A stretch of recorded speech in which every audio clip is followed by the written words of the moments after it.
Nagbubunyi po ngayon yung mga fans ni Hans-Mok Niemann. Pinagdudahan kasi ito dating mag-engine sa sobrang galing over the board after talunin niya si Magnus Carlsen, though hindi naman napatunayan, walang ebidensya. Abay, sa kakatapos lang na round 10 ng FIDE Grand Swiss 2025, nakaharap niya yung current world number 3 na si Grandmaster Praggnanandhaa ng India. Ito po yung isang pinaniniwalaan na kilala nyo na yan, malamang mag-world champion din. Anong nangyari? Abay, eto po. Ang galing ni Niemann dito, promise. Ang tinira po ni Niemann, puti siya, nag-ipor. So pagka-ipor niya, sinagot ni Praggnanandhaa ng C5 Sicilian. Okay, opening pa lang, alam mo agad, medyo ambitious si Prag. Gustong talunin si Niemann. Kasi ang kadalasan tinitira niyan is E4, E5 na kung saan. Madalas na uwi kasi sa tabla yun. Tinirahan niya ng C5 si Niemann. Sicilian, alam niyo naman pag Sicilian, malaki agad imbalance opening pa lang. Kaya may chance na magkatalunan.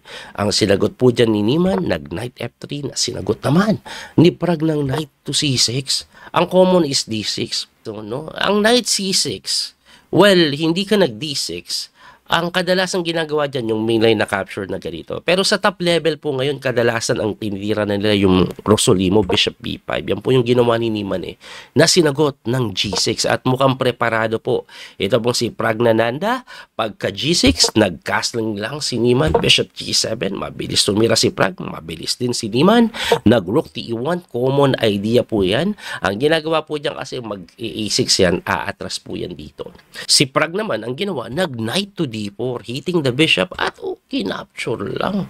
Binawi po yan ng pawn. Ang tanong, coach, ba't ganun? Nagpa-double pawn siya dyan. Common na ginagawa yan. Ang pinakatema niyan later on, A6, ganun. Bishop dito, rook dito, may pressure dito. Ayan. Ganun po yung mga common threat dyan or idea. So, pagkatira po ng pawn takes, sabi ni Niemann, gagawin mo yun. Alam ko unahan na kita.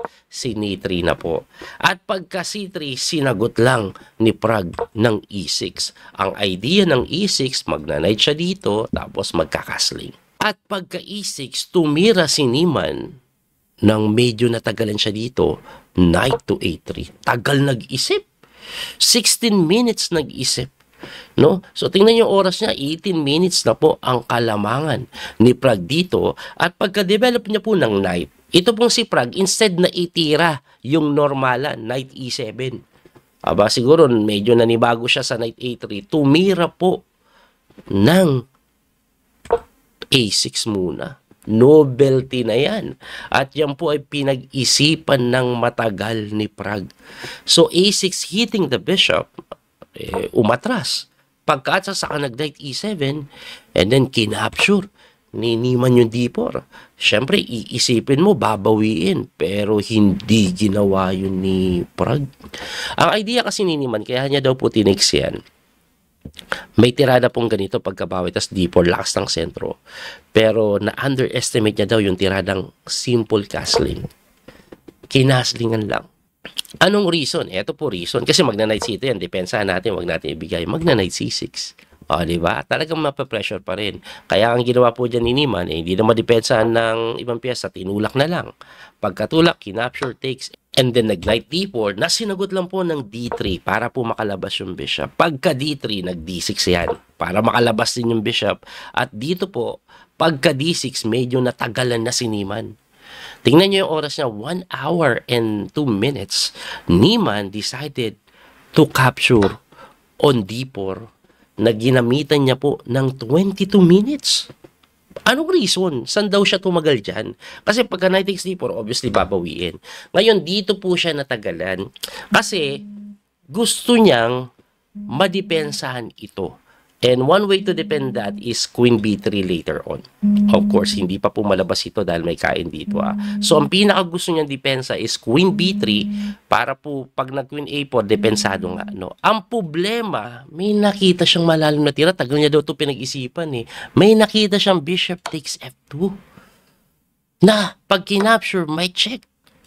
Well, of course, hindi ka makatakbo, libre to, kaya mag-G3 ka. May capture dito, pagharang mo, bishop dito, persado depensa dito. Ngayon, masakit yung rook F2, E8. Ayan, no? Kakainin to Tapos, checking ka ng checkin So, pag dumepensa ka daw dyan, rook lang si F2, may ganon. Nakita niya yan, mukhang tagilid. At totoo yun, tagilid talaga siya. Kaya nga napilitan daw siya dito, mag-queen to E2. Ayun. Kaya bumagsak siya sa queen E2. The idea is, kailangan lang talagang depensahan ito at igalaw yung bishop later on. Ngayon, ang tanong dyan, coach, di ba nga may problema siya, eto, queen A5. Hindi puti na rin na paragyan. Kasi ang another idea of queen E2 is bishop H6. Pagpunta mo dito, may ganun. Yun yung kanyang solusyon na nakita. Kaya nga po si Prag dito, nakita niyo yun, bishop D7 muna ako. Para hindi kulong yung tore, merong E8. Kaso, tinirahan niya na yan ng bishop to E3. Pagka bishop E3, nag-rook to E8 pin, queen lang sa may dito. Ayan, mapakainin na yung bishop. Nag-queen to F6 to defend the bishop. May pressure pa dito na sinagot lang ng queen or rook to C1. Idea ng rook C1, papasok. Kahit kainin mo yan, papasok. Anyway, nag-rook C8 yan para hindi makapasok. Na sinagot ni Niemann ng rook to C4. Ayan, medyo magtataka ka na sa rook C4 eh. Coach, libre po ito. Bakit ayaw i-takes? Pag kinapture pala kasi yan, ang gagawin, example lang, pakita ko pagka takes, bishop G5. Tatakbo ka dito, rook takes E8. O, persado kainin ng tore, tapos pwede na mag-rook dito, or if not, pwede ka mag-D4 para halos kulong yung bishop. Mga ganong idea. Kaya hindi pala pwede yon. Ang ginawa ni Prag, kinapture niya na lang po yung bishop, binawi ng tore, and then queen to F5 na may threat na kainin lang yung pawn, at pag nabawi, medyo goods na, equal na. Pero accurate si Niemann dito. Sabi niya, talagang plano kong bigyan kasi may G3 ako. So, anong meron pagka G3? Siyempre, kakainin yung pawn. No? Pag hindi kinain, magbi-bishop G2 wala na. So, pagka takes, bishop G2 pa rin. No? Takbo para depensahan yung pawn sa may B7, rook to B4. Takbo sa A5 para kaso bishop lang, kain lang po sa may C6 na kung saan sinagot ng rook C7. Pagka rook C7, bago ko pala ituloy yan, ipakita lang natin, coach, wala mang ganito. Ayan o. Di ba ang gandang tingnan nakapin? Pagkatira niyan, takes lang tapos capture ang gagawin mo do. And then pagka-capture, queen C3 is completely winning. It looks like na, libre yung pawn pero may queen C7. So that is already winning. Kaya ibalik po natin doon.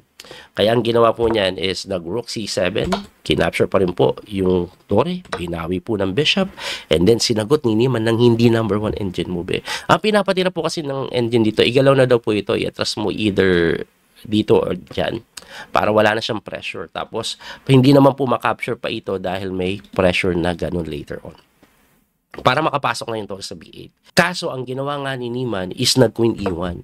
Though ang queen E1, it looks like na-prevent mo ito. Yes, na-prevent mo ito kasi may threat ka doon. Kaso, kicking mo banlam pala yan. King F8 is good enough para hindi na clearly better ang magiging evaluation ng engine. Anyway, pagka queen E1, hindi naman tinira ni Prag yung king F8 Mas pinili niya yung bishop to B5. Ang reason, para sigurado makakakain ng pawn. Kasi naka-threat dito, naka-threat doon, may threat pa dito. O, yun ang pinaka-reason niya. Kaso tinirahan lang ng bishop to D5. Of course, kailangan iligtas yung bishop at hindi makain ito, may check. Ayun, ang tanong, coach, hindi ba pwedeng makain ito? Hindi na kasi may depensa na Kaya ang ganda ng bishop D5 At napilitan po yan mag-king G7. Ayan. So, para wala ng check, pwede na pong kainin ito. Nasinagot ng queen to D4 or E4. Depensa yung pawn. Kaso, hindi talaga depensado yan. Kasi pwede pa rin kainin. Threaten yung queen. Pag kinapture mo, libre to. Kaso, kakainin ba yan? Of course, hindi. Queen to D5 lang. Napaka-accurate dito ni Niemann. Ang idea po ng queen to D5 or D4 pala yan is check at mapipilitan ka mag-create ng weakness. Hindi po pwedeng umilalim kasi susundutin kang ganun. Tapos malilibre na to, no? Hindi din pwedeng umangat. Pakita ko po yung angat. Kasi may simple G4, completely winning. Anong idea ng G4? Check. Pagka-check, check na naman. Checkmate na ganun. Hindi madepensahan. Let's say mag F6 ka to defend H4. Ganun pa rin magiging tema. Hindi na nga kakainin to Kasi malilibre yun. Ganun pa rin ang magiging tema. Kaya po, balik natin doon. Napilitan yan mag F6 na lang. At pagka F6, sinagot lang ng simpleng tira, A3, number 1 engine move. Sabi ni Niemann, to consolidate. Lalim ng English na hindi ko magets masyado eh. Pero tingin ko, ang gusto niya mangyari is solid lang. Ayan, oh. Wala na yung problema, depensado na yung tore, 'di ba? Okay na, safe na, pwede na kainin yung bishop na to, kailangan gumalaw. At dito nga po, dahil less than a minute na lang si Pragnananda, tingnan niyo yung oras niya, 53 seconds na lang. Hindi niya po nakita yung best move, which is bishop to F5. Ang bishop F5, parang didepensa sa may king kahit papano, didepensa ka dyan. Baka pwede ka pag gumano dito ka atras.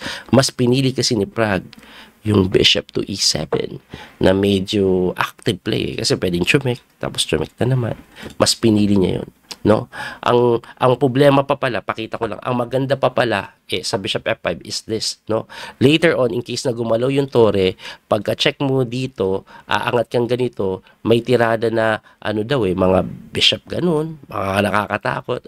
Alam mo yung mga papalabasin yung king, no? Pero mas pinili niya nga po kasi yung bishop to E2.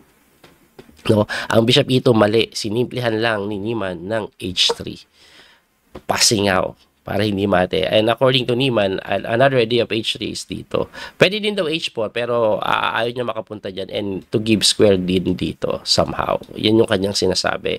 Anyway, ang ginawa po ni Prag is queen to C5. So napipilitan siyang ipalit na. Kasi nga, medyo weak na yung king niya ang mga idea nga kasi, di ba, papasok na ganun. Nakakatakot na. Pero sabi ni Niemann, bakit ko ipapalit yan? Yan, lakas ng reyna ko, queen to E2 lang. Ayan. Pagka queen E2, hitting the bishop pa yan, tumira po ng queen C1 check, tinakbuhan lang. At pagkatakbo, tumira po ng queen to F1, wala na kasing matira, dahil wala ng oras. 3 seconds na lang siya nung tumira siya ng queen F1 with the idea of capturing here. Kaso, tagilid na baby dahil sa tiradang yan, sinimplihan lang ng queen to E3, defending the pawn with the next idea of rook dito, mating ganun. Yun ang pinaka-idea. Kaya po umatras yung bishop, humarang, na sinagot naman ng rook to E4, ay dito naman siya mananalasa. Na sinagot ni Prag ng tiradang, wala na siyang magaws 37 seconds, nag-king to H8. Tumira sa dyan, ano na lang siya, 8 seconds na lang. Well, whatever he play naman, losing na din talaga. So, pagka king sa H8, sinagot lang ng queen to E4, hitting the pawn na dinipensa ng king, and after rook F4, naparisay na si Prag. Hindi na po kasi madepensahan yan. Hindi po pwede ito dahil malilibre lang. Yung queen, walang kapasidad na dumipensa. Ang layo ng queen Umaatake siya, pero depensado lahat ng atake. At dahil doon, nanalo si Niemann kay Pragnananda. Pusang gala. Ngayon, eto matindi. Ano nangyari sa round 11? Yung board 1 po, leading yan pareho, 6.5 sila pareho, nauwi sa tabla. Si Ali Reza and Anish Giri. Vincent Kamer din, parehong 6.5, nauwi sa tabla. So 7 points sila. And then Yu Yang Yi, nauwi din sa tabla.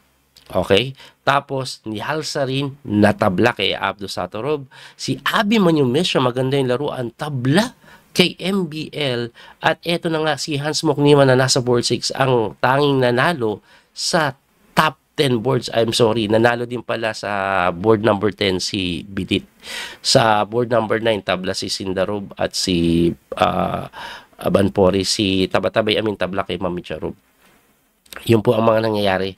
So, anong mangyayari ngayon for the last round? Pakita ko muna siguro yung standing para mas makita ninyo. Ito po yung standing as of the moment. Pagkatapos mo ng round 10, leading po si Matthias Blubaum, si Ali Reza, Niemann, Anish Giri, and Vincent Kamer with 7 points. 7 points po silang 5. Ito po ang pairing sa round number 11. Ayan, eto, pakita natin. Magkalaban si Matthias Blubaum at Ali Reza, Anish Giri versus Niemann, at si Arjun Erigaisi, kalaban niya si Vincent Kamer. Okay? So, yan po yung mga player na may chance pumasok sa top 2. Very important po yung top 2 na result dahil yun po ay magkwa-qualified sa candidates na may chance makalaban yung world champion in case na manalo ka sa candidates. Very important yung torneo na to. So, si Niemann, pag nanalo siya kay Anish Giri, mamayang gabi, definitely he will go into candidates. Ganon din yung ibang player. Kung sino po ang manalo dyan, malaki na ang chance mag-candidates kasi mag-8 points yun eh. Magli-leading. Magli-leading sila eh. So, very interesting yun. Ngayon, may mga nagtatanong sa akin, Coach, di ba kasali si Gukesh? Asa na po si Gukesh? Hanapin natin si Gukesh, no? I-search ko lang po si Gukesh. Okay, eto si Gukesh. Last round po, nanalo po siya. Pero eto po kasi ang kanyang naging performance eh. Eto, okay? So maganda yung simula niya out of 4 games, 3 points, di ba? Kaso, 3 sunod na talo ang inabot. Ayan, no? Sunod-sunod yung talo. And then, tinablahan pa nung top player nila na babae na si Dibia. Magkaibigan daw sila niyan eh. Tapos si Robert, natablahan din siya. And finally, nanalo din sa wakas na natanggal yung losing streak niya. No? Siguro, analyze lang po natin ito ng mabilis. Tingnan lang natin kung ano yung mga crucial na part. So, E4, E5, Italian. At least naka-recover na kahit papano. Okay. O mabilis yung tirada ni Gukesh. Oh. Preparado pa rin. No?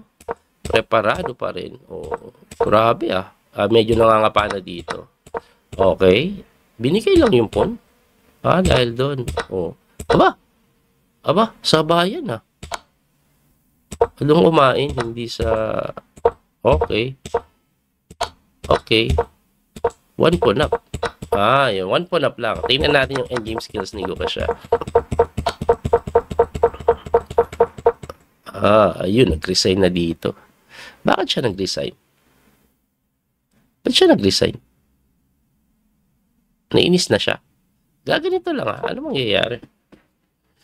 Ay, dadahan-dahanin guys.